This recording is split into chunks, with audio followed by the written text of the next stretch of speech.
80 शब्द प्रति मिनट की स्पीड से डिक्टेशन स्टार्ट होगा। कुछ ही सेकंड बाद स्टार्ट।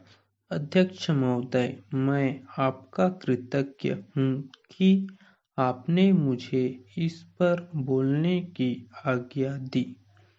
यह महत्वपूर्ण प्रस्ताव आज दिल्ली के सामने ही नहीं बल्कि हमारे सारे देश के सामने है।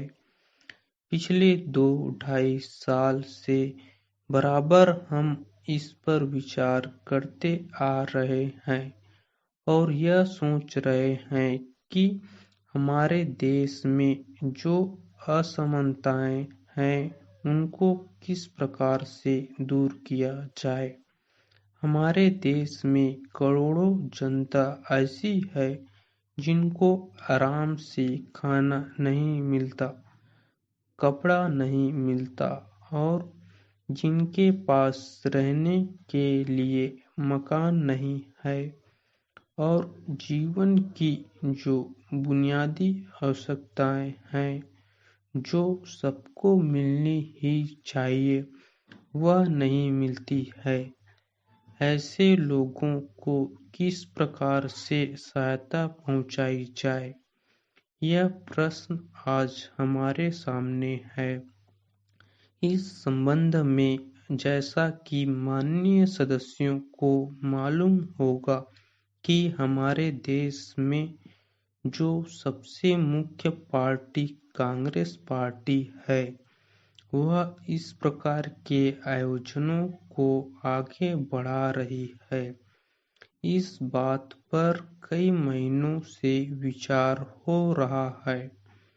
कई राज्यों में बिल के शक्ल में भी चीजें सामने आई है और सबने देश के हित को सामने रखते हुए इस मामले को अभी स्थगित रखा हुआ है।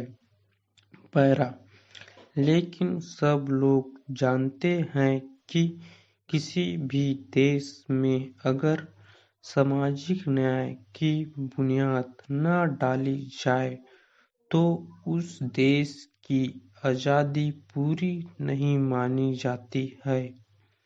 ऐसी स्थिति में हम इस देश में एक बहुत बड़ा काम करने जा रहे हैं।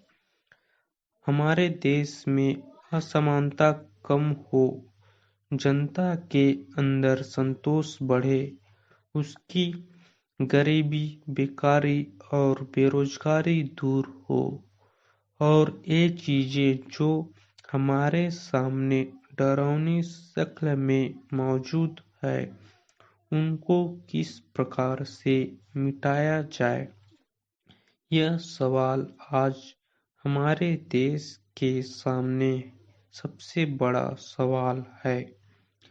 हमारे देश के नेताओं ने यह फैसला किया है कि सारे हिंदुस्तान में अचल संपत्ति के बारे में कोई कानून बनाया जाए जिससे देश के अंदर जो असमानता है वह दूर हो सके और उसको कम किया जा सके।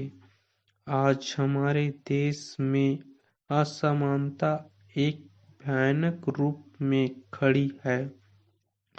हालांकि हमारे देश के अंदर आय भी कुछ बड़ी है, लेकिन इसके बावजूद हमारे देश में वह संतोष नहीं है, वह बुनियादी चीजें नहीं है जिसके बल पर हम इस देश में असमानता कम से कम कर सके।